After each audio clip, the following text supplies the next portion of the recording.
Hello my dear students, मैं Meenakshi from VM academy classes Nashik. बच्चों, हम देख रहे हैं क्लास 12 का चैप्टर 5 ऑसिलेशंस और आज है उसका लेक्चर नंबर 2 जिसमें हम टॉपिक स्टडी करने वाले हैं लीनियर सिंपल हार्मोनिक मोशन। इसके पहले के लेक्चर में इंट्रोडक्शन एंड पीरियोडिक मोशन क्या होता है ये हमने स्टडी किया था। देन पीरियोडिक मोशन के अंदर कौन सी मोशंस आती है वो भी हमने देखा था। लीनियर सिंपल हार्मोनिक मोशन भी पीरियोडिक मोशन के अंदर ही आई है, तो आज उसके बारे में डिटेल में हम लोग स्टडी करने वाले हैं। ठीक है, तो स्टार्ट करते हैं आज का लेक्चर। तो बच्चों, आज का लेक्चर स्टार्ट करने से पहले थोड़ा रिवीजन लेते हैं what is mean by periodic motion.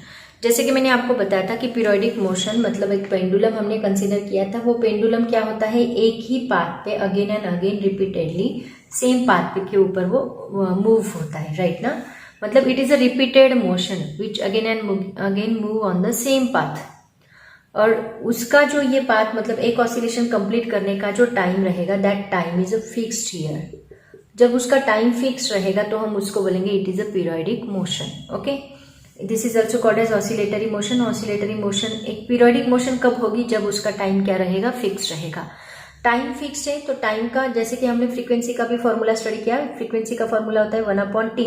अगर ये फिक्स है तो 1/t की टर्म भी क्या रहेगी, फिक्स रहेगी। इसका मतलब फ्रीक्वेंसी भी यहाँ पे क्या रहेगी, फिक्स रहेगी। ओके, तो जब ये दो चीजें यहाँ पे फिक्स है मतलब जिसका time required to complete one oscillation ये फिक्स रहेगा, टाइम पीरियड फिक्स रहेगा, तो ऐसी मोशन को हम लोग पीरियोडिक मोशन बोलेंगे। ये हमने स्टडी किया था। तो पीरियोडिक मोशन जो सिंपल हार्मोनिक मोशन होती है ये कौन सी मोशन है, this is one of periodic motion. ये आपको याद रखना है, ठीक है। तो आज हम लोग इसके दो टाइप्स हमने स्टडी किए थे लास्ट लेक्चर में। सिंपल हार्मोनिक मोशन दो टाइप्स में डिवाइड होती है। एक होती है लीनियर सिंपल हार्मोनिक मोशन, जैसे कि मैंने आपको स्प्रिंग का एग्जांपल दिया था। मान लो यहाँ पे एक स्प्रिंग हमने ली है, ये स्प्रिंग को हमने मास अटैच किया तो ये कैसी मूव होगी, ऐसे लीनियरली मतलब स्ट्रेट पाथ में ये ऐसी मूव होगी, राइट ना। तो ये स्ट्रेट पाथ होगा तो इसको हम लीनियर सिंपल हार्मोनिक मोशन बोलेंगे। अगर मान लो पेंडुलम कैसे मूव हो रहा है, एक कर्व मतलब एक सर्कल का कर्व यहाँ पे हमें दिख रहा है। कर्व में मतलब ये एंगल चेंज कर रहा है कुछ ऐसे, यहाँ पे एंगल है थीटा, यहाँ पे एंगल है थीटा, मतलब ये एंगुलर डायरेक्शन में खुद को मूव कर रहा है, राइट ना। तो ऐसी सिंपल हार्मोनिक को हम लोग बोलेंगे एंगुलर सिंपल हार्मोनिक मोशन। ये हमने लास्ट लेक्चर में स्टडी किया था, ठीक है। तो आज हम लोग ये जो लीनियर सिंपल हार्मोनिक मोशन है इसके बारे में डिटेल में देखने वाले हैं। इसका इक्वेशन क्या होता है, देन इसका डिफरेंशियल इक्वेशन क्या होता है, इसके कुछ टाइप्स है, वो क्या कौन से टाइप्स है उनको डिटेल में हम लोग स्टडी करेंगे, ठीक है। तो आज का हमारा टॉपिक रहेगा लीनियर सिंपल हार्मोनिक मोशन। तो स्टार्ट करते हैं। तो बच्चों, लीनियर सिंपल हार्मोनिक मोशन के लिए जो बेसिक कॉन्सेप्ट्स लगने वाली है वो पहले हम लोग देख लेते हैं। उसमें सबसे पहला पॉइंट आता है रेस्टोरिंग फोर्स। इसके लिए देखो मैं आपको एग्जांपल देके बताती हूँ। यहाँ पे मान लो हमने एक स्प्रिंग टाई की, ओके, ये स्प्रिंग को हमने एक मास अटैच किया M। तो ये जो मास है इस मास के ऊपर हम फोर्स लगाने वाले हैं। तो ये मास के ऊपर जो हम इस डायरेक्शन में फोर्स लगाएंगे उसको हम ऐसे खींचेंगे तो वो हमारा एक्सटर्नल फोर्स होगा। वो कौन सा फोर्स होगा, एक्सटर्नल फोर्स। तो यहाँ दो टाइप के फोर्सेस की हम लोग बात करने वाले हैं। ये बाहर से जो हम फोर्स लगा रहे हैं, हम खुद खींच रहे हैं, तो हमारा फोर्स कौन सा होगा, एक्सटर्नल फोर्स होगा। लेकिन जब हम इस ब्लॉक को यहाँ खींचेंगे तो ब्लॉक यहाँ पे आएगा, मतलब उसकी ओरिजिनल पोजीशन है, राइट ना। इसी को मैंने आपको नाम बताया था, इसको मीन पोजीशन भी कहा जाता है, इसको इक्विलिब्रियम पोजीशन भी कहा जाता है, रेस्ट पोजीशन भी कहा जाता है, मीन पोजीशन भी कहा जाता है। तो यहाँ पे ये इसकी ओरिजिनल पोजीशन है। जब हम इसको एक्सटर्नल फोर्स लगा के इधर खींचेंगे तो वो ब्लॉक की डिस्प्लेसमेंट चेंज होगी, राइट ना। बट जब हम लोग ये फोर्स रिमूव करेंगे, निकाल देंगे, मान लो ये फोर्स मैंने निकाल दिया, निकालने के बाद ब्लॉक यहाँ पे रुकती नहीं, ब्लॉक क्या करती है, खुद का फोर्स लगा के इस डायरेक्शन में आती है। मतलब वापस ब्लॉक कहाँ आती है, इस डायरेक्शन में आती है। मतलब चाहे वो स्प्रिंग हो, अभी ये फोर्स जब मैंने लगाया तो ये स्प्रिंग के ऊपर भी मैंने वो फोर्स लगाया, लेकिन स्प्रिंग क्या करेगी, अब खुद का फोर्स लगाएगी। तो खुद का फोर्स जो रहेगा स्प्रिंग का उसको हम क्या कहते हैं, रेस्टोरिंग फोर्स कहते हैं। एंड ये फोर्स जो है वो हमेशा that is always act towards the original position, towards the mean position. हमेशा याद रखो, ये फोर्स हमेशा मीन पोजीशन की तरफ ही एक्ट होगा। मतलब मान लो पेंडुलम की बात करें तो पेंडुलम क्या करे, पेंडुलम यहाँ से हटेगा। अगर मैंने पेंडुलम को यहाँ पे लाया, यहाँ पे लाने के बाद ये पेंडुलम को वापस लेके आएगा कौन, रेस्टोरिंग फोर्स। वापिस ये पेंडुलम यहाँ पे जाएगा एक्सटर्नल फोर्स की वजह से, वापिस इसको यहाँ पे कौन लेके आएगा, उसका रेस्टोरिंग फोर्स। मतलब रेस्टोरिंग फोर्स यहाँ पे देखो, जब बॉल यहाँ पे जाती है रेस्टोरिंग फोर्स इस डायरेक्शन में एक्ट होता है, जब बॉल यहाँ पे जाती है रेस्टोरिंग फोर्स इस डायरेक्शन में एक्ट होता है। मतलब रेस्टोरिंग फोर्स हमेशा हमेशा कहाँ पे एक्ट होगा, टूवर्ड्स द मेन पोजीशन। ये बात आपको याद रखनी है, it is very very important. समझ में आया? तो सबसे पहले आपकी बुक में उन्होंने रेस्टोरिंग फोर्स की डेफिनेशन क्या होती है वो बताया है। उसके बाद जब एक्सप्लेनेशन आएगा तब हम बताएंगे it is always act towards the main position. ये बात आपको याद है। और यहाँ पे हम लोग रेस्टोरिंग फोर्स की ही बात करने वाले हैं। जब हम एक्सटर्नल फोर्स लगा देंगे, एक बार लगा के छोड़ देंगे, ब्लॉक अपने आप यहाँ पे मूव होता रहेगा टू एंड फ्रो। क्यों? एक बार एक्सटर्नल फोर्स लगाया तो आगे काम किसका है, रेस्टोरिंग फोर्स का है। रेस्टोरिंग फोर्स क्या करेगा, उसको मेन पोजीशन की और खींचेगा, एक्सटर्नल फोर्स उसको एक्सट्रीम पोजीशन की ओर खींचेगा। तो ऐसे उसकी वजह से body to and fro move होती है। ठीक है, तो देखते हैं इसकी डेफिनेशन क्या है रेस्टोरिंग फोर्स की। तो देखो बच्चों, आपकी टेक्स्ट बुक के पेज नंबर 109 पे उन्होंने क्वेश्चन पूछा है, what do you know about restoring force. तो ऑलरेडी मैंने आपको बताया रेस्टोरिंग फोर्स मतलब एक ऐसा फोर्स जो बॉडी को उसकी ओरिजिनल पोजीशन की तरफ लेके जाता है, उसको हम बोलते हैं रेस्टोरिंग फोर्स। तो उसको डिफाइन कैसे किया है देखो, the force acting on a particle to bring it back to the original position is known as restoring force। कोई किसी भी पार्टिकल के ऊपर, ऑब्जेक्ट के ऊपर जो फोर्स एक्ट होता है जिसको वो उसकी ओरिजिनल या मेन पोजीशन की तरफ लेके जाता है, उसी को हम लोग बोलते हैं रेस्टोरिंग फोर्स। ओके, अब देखते हैं नेक्स्ट पॉइंट। नेक्स्ट पॉइंट देखो बच्चों क्या है, concept of restoring force in a spring mass oscillator. मतलब क्या, स्प्रिंग मास ऑसिलेटर पता है कैसे होता है, ऑलरेडी हमने बहुत बार इसका एग्जांपल लिया। हमने क्या किया, एक फिक्स पॉइंट लिया, रिजिड सपोर्ट। इस फिक्स पॉइंट को हम लोग एक स्प्रिंग ट्राई करेंगे। ठीक है, स्प्रिंग का एक एंड जो है वो इस रिजिड सपोर्ट का रहेगा जो कि फिक्स रहेगा, that will not move, and दूसरा एंड जो है उसको हम लोग एक मास अटैच करेंगे। इस मास को हम लोग एक हॉरिजॉन्टल सरफेस के ऊपर रखेंगे जो कि स्मूथ है, स्मूथ हॉरिजॉन्टल सरफेस के ऊपर जिसमें फ्रिक्शन नहीं होगा, ऐसा सरफेस हम लोग यहाँ पे लगाने वाले हैं, स्मूथ हॉरिजॉन्टल फ्रिक्शनलेस सरफेस।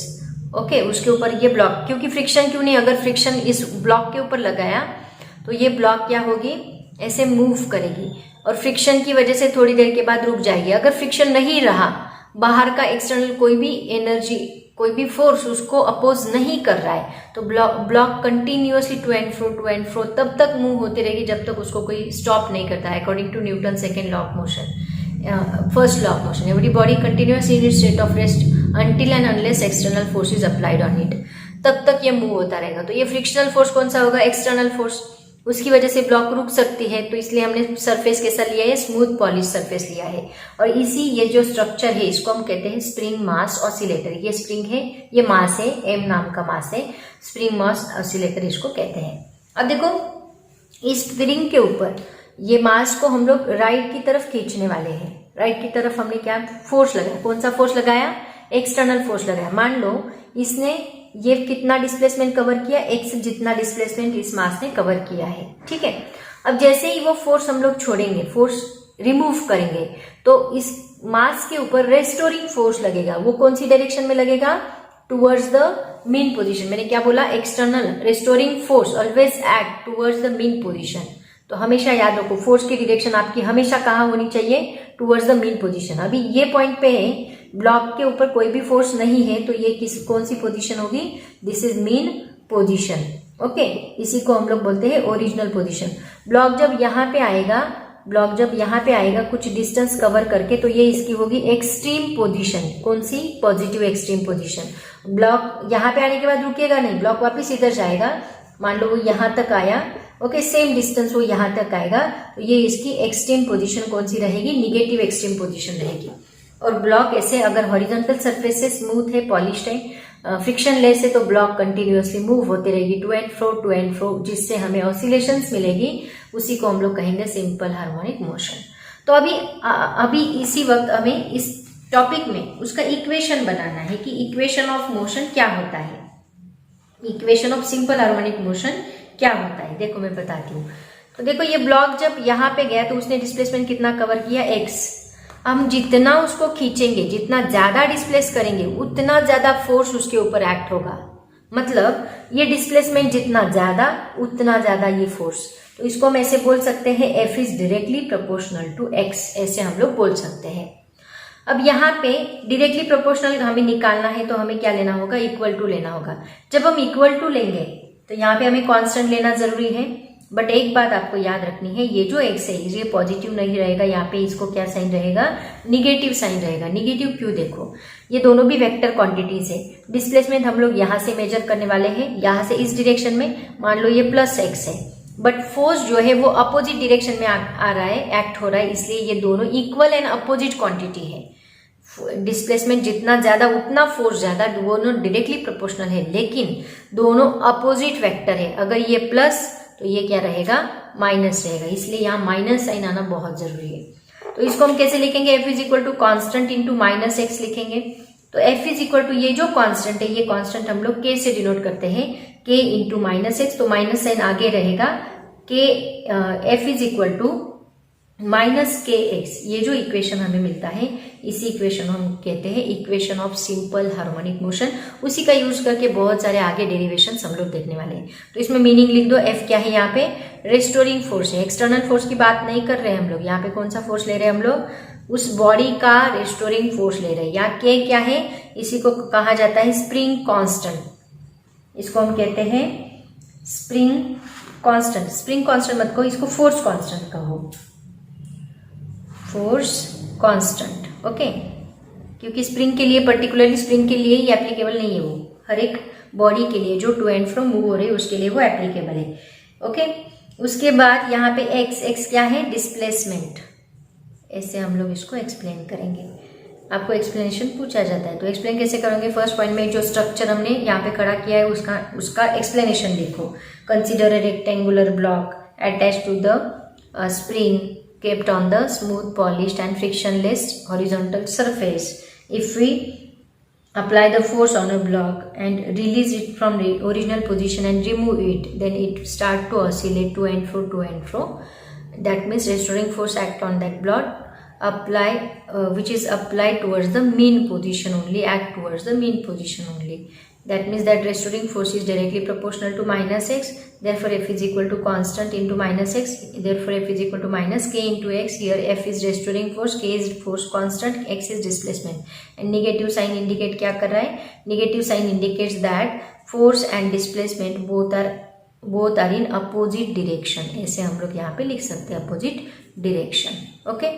ऐसे हम लोग इसको explain करेंगे, concept of restoring force in a mass oscillator, spring mass oscillator, ठीक है। अब इसी कंसेप्ट को आगे बढ़ाते हुए उन्होंने दूसरा एक सवाल पूछा है, क्या कि explain linear simple harmonic motion, linear simple harmonic oscillator with the help of spring mass oscillator. कैसे, देखो अभी उसको कैसे एक्सप्लेन करना है मैं बताती हूँ। क्योंकि देखो ये कौन सा मोशन हो गया, this is linear simple harmonic motion. अगर स्ट्रेट पाथ आ रहा है मतलब ये लीनियर, पेंडुलम का हम लोग आगे देखेंगे, अभी फिलहाल ये कौन सा पाथ है, स्ट्रेट पाथ है। लीनियर एंड एंगुलर ऐसे दो कंसेप्ट है ना, तो लीनियर मतलब स्प्रिंग एंड मास, ये दो एग्जांपल बहुत यहाँ पे फेमस है, बेस्ट है, जो हम लोग लीनियर के लिए यूज करते हैं, उसी के आधार पर पूरा स्टडी करेंगे, ठीक है। अब ये हो गया रिस्टोरिंग फोर्स। अब हमें क्या एक्सप्लेन करना है, लीनियर सिंपल हार्मोनिक मोशन को एक्सप्लेन करना है। तो देखो मैं बताती हूँ कैसे एक्सप्लेन करना है, एक डायग्राम बताऊंगी, उसके ऊपर से सब क्लियर होगा। तो देखो बच्चों, लीनियर सिंपल हार्मोनिक मोशन को हम लोग लीनियरली ही डिफाइन करेंगे। मान लो ब्लॉक की अभी एक एक पोजीशन में आपको बताती हूँ। ब्लॉक इनिशियली यहाँ पे था, ठीक है, तो इसको हम कहते हैं मीन पोजीशन। मीन, मैं अभी बहुत डिटेल में आपको डायग्राम में एक्सप्लेन करके बताती हूँ, इसको आप वर्डिंग में लिखना है, ठीक है, मीन पोजीशन। उसके बाद ब्लॉक को हमने इस डायरेक्शन में खींचा तो ब्लॉक यहाँ पे आ गई, ये क्या हुई इसकी positive extreme position, extreme position, positive plus, okay. फिर ब्लॉक यहाँ पे वापिस आई, वापिस यहाँ पे गई इस डायरेक्शन में, स्ट्रेट है ना तो स्ट्रेट ही दिखाएंगे, तो ये इसकी निगेटिव एक्सट्रीम पोजीशन रहेगी, एक्सट्रीम पोजीशन, ओके। अब देखो, अब यहाँ पे अगर ब्लॉक ऐसे मूव हो रही है तो ये क्या कवर कर रही है, ये क्या है इसका डिस्प्लेसमेंट, एक्स से हम लोग डिनोट करेंगे। ये कौन सा डिस्प्लेसमेंट रहेगा, पॉजिटिव, और इस डायरेक्शन में कौन सा डिस्प्लेसमेंट रहेगा, निगेटिव डिस्प्लेसमेंट रहेगा, एक्स, निगेटिव एक्स रहेगा, ठीक है। अगर ये डिस्प्लेस हो रही है मतलब टाइम के साथ साथ अपना डिस्प्लेसमेंट चेंज कर रही है, मतलब इसको कुछ ना कुछ वेलोसिटी है, राइट ना। इसकी वेलोसिटी यहाँ पे अलग है, यहाँ पे अलग है, यहाँ पे अलग है। अगर इसको वेलोसिटी है इसका मतलब इसको एक्सेलरेशन भी है, तो इसका एक्सेलरेशन क्या रहेगा? देखो एक्सेलरेशन का फॉर्मूला आपको दिया है उन्होंने। सबसे पहले Newton second law of motion के अकॉर्डिंग उसका फोर्स का फॉर्मूला क्या होता है? फोर्स इज इक्वल टू होता है मास इनटू एक्सेलरेशन। तो इससे हमें एक्सेलरेशन क्या मिलेगा? देखो acceleration is equal to F divide by, ये एम इधर शिफ्ट किया तो एफ डिवाइड बाई एम मिलेगा। तो एक्सेलरेशन का फॉर्मूला हमें यहाँ पे क्या मिलेगा? एफ की जगह पे पुट करो minus K into x divide by M. So a is equal to क्या मिलेगा? Minus K divide by M as it is रखो और इसको एक्स से मल्टीप्लाई करो। तो ये जो है ये क्या है? इसका एक्सेलरेशन। इसका मतलब क्या?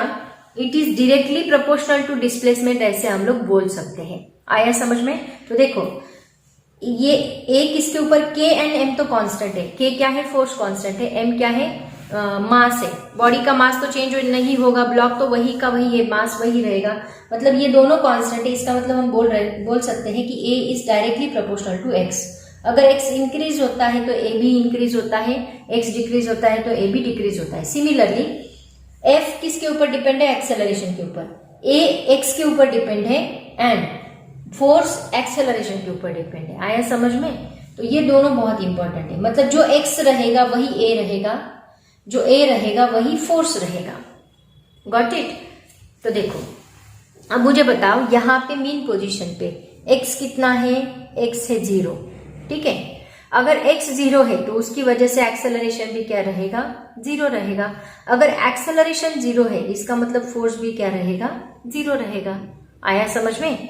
x क्या है? 0, एक्सेलरेशन क्या है? 0, उसकी वजह से फोर्स भी क्या रहेगा? यहाँ पे 0 रहेगा। कहाँ पे? मीन पोजीशन पे।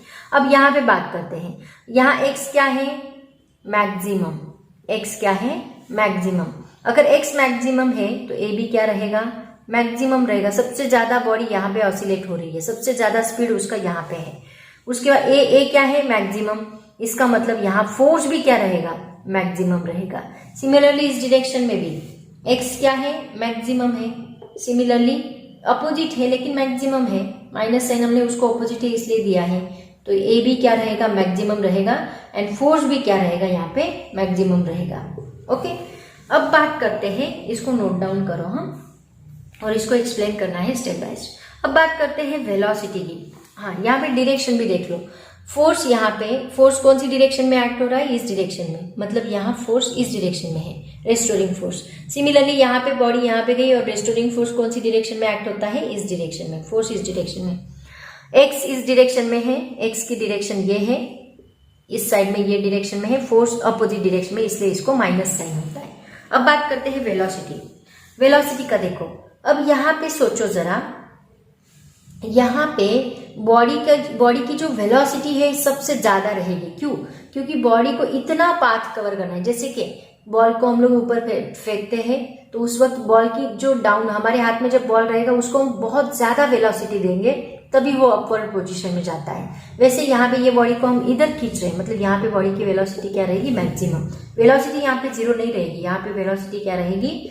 मैक्सिमम रहेगी। ठीक है, अब ये वेलोसिटी जब यहाँ मैक्सिमम होगी तो जब वो इस डायरेक्शन में जाएगा, जब इस डायरेक्शन में जाएगा तो उसकी वेलोसिटी क्या होगी? डिक्रीज होना स्टार्ट करेगी। जब यहाँ पे डिक्रीज होते होते होते होते होते यहाँ तक आया तो उसकी वेलोसिटी क्या बनेगी? 0। इस डायरेक्शन में वेलोसिटी 0 बनेगी, और 0 होने की वजह से उसका स्पीड अभी खत्म हो गया। स्पीड खत्म होने की वजह से बॉडी वापिस आना स्टार्ट करेगी क्योंकि फोर्स उसके ऊपर एक्ट होगा, तो वापिस बॉडी इस डायरेक्शन में मूव होना स्टार्ट करेगी। तो बॉडी जब इस डायरेक्शन में रहेगी उस वक्त उसकी वेलोसिटी क्या होगी? इंक्रीज होगी।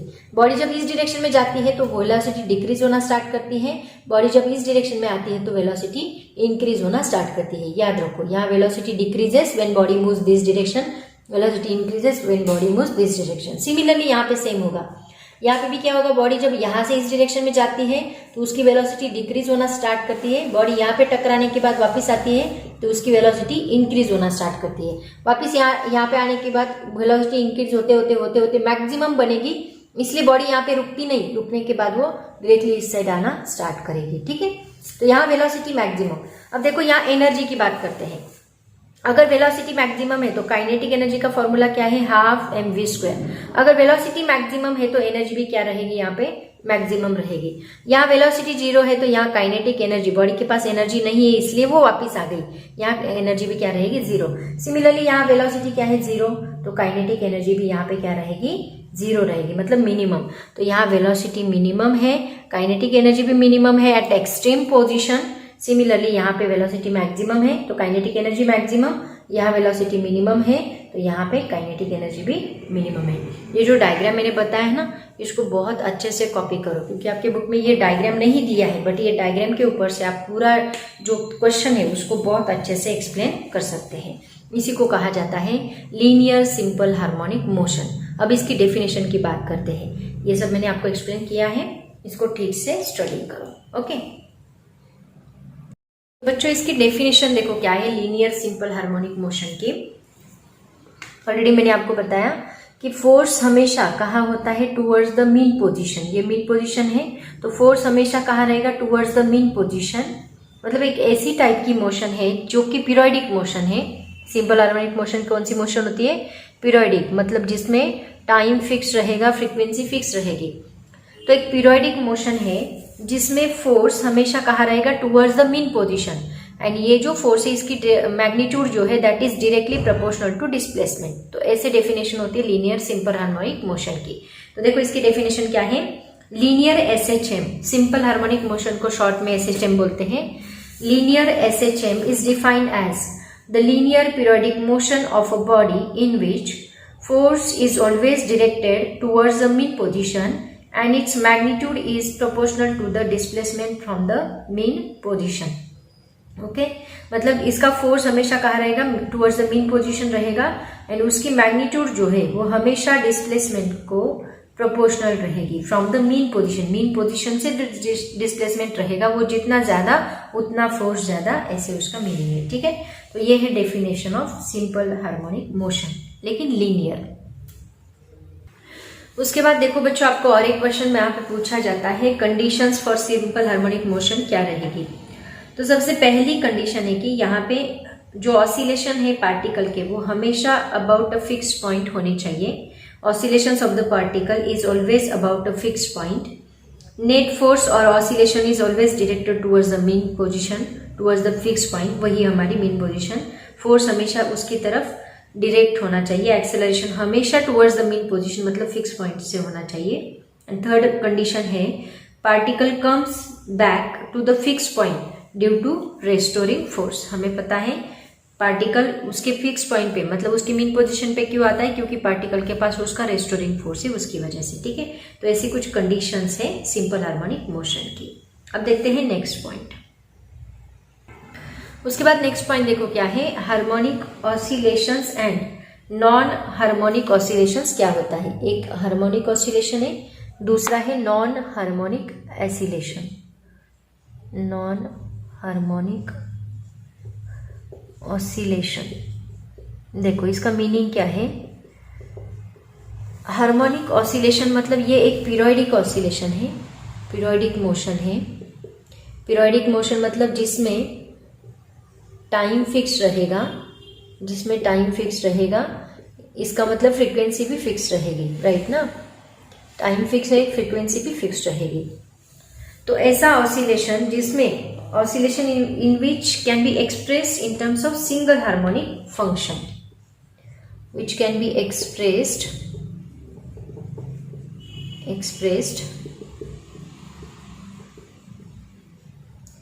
in terms of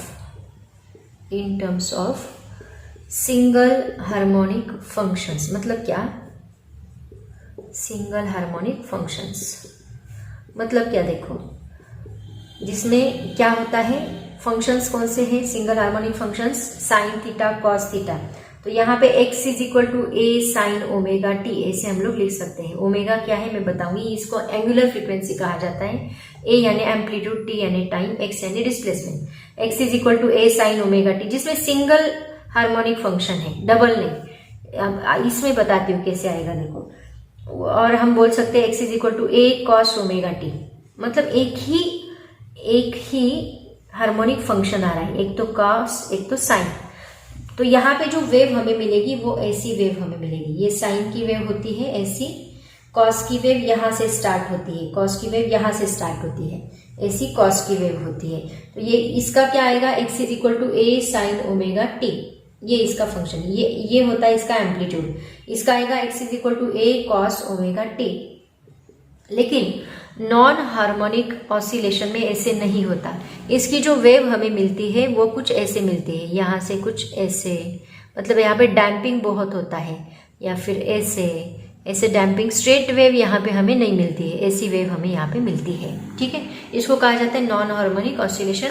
और इसके जो फंक्शंस है वो कैसे होते हैं, एक्स, इसमें दो या दो से ज्यादा हार्मोनिक ऑसिलेशंस रहेंगे। मतलब एक तो A sine omega T plus B sine square omega T, ऐसे हमें फंक्शन मिलेंगे इसमें नॉन हार्मोनिक ऑसिलेशन में। तो जो हम which can be express in terms of a single harmonic function, then it is called as harmonic oscillation, and which can be expressed in terms of 2 or more harmonic functions, then it is said to be non-harmonic oscillation. ऐसे हम लोग इसको explain करेंगे, harmonic oscillation and non harmonic oscillations. Okay, तो ये था हमारा last point of this topic. उसके बाद जो टॉपिक है उसका नाम है डिफरेंशियल इक्वेशंस, वो हम लोग नेक्स्ट लेक्चर में देखेंगे। आज हम यहाँ तक ही पढ़ते हैं। एक पूरा टॉपिक हमने कवर किया है, लीनियर सिंपल हार्मोनिक मोशन क्या होता है, उससे रिलेटेड सभी कॉन्सेप्ट्स मैंने आपको बताई हैं। ठीक है, तो बच्चों आज के लिए इतना काफ़ी है, आज हम यहीं पे रुकते हैं।